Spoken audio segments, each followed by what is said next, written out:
Moving into a new house? Don't unpack yet. The previous owners left behind more than you think, and cleaning before you move in saves you massive headaches later. Even if the house looks clean, there's dust in cabinets, grime on appliances, and who knows what in the bathrooms. Once your furniture is in, these spots become impossible to reach. Clean now while everything is empty and accessible. Here's the smart sequence.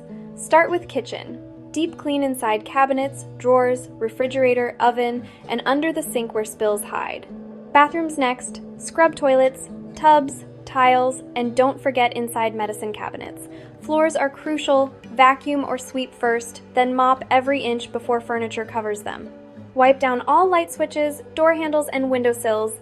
The previous family touched these daily. Finally, clean inside closets and check air vents for dust buildup.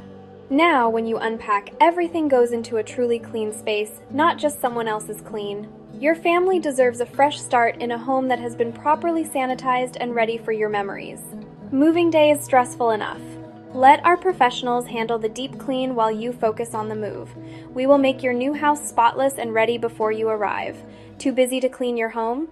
Call Bear Brothers Cleaning today, 256-633-6332. Visit www.bearbruscleaning.com. It's Beery Clean, guaranteed.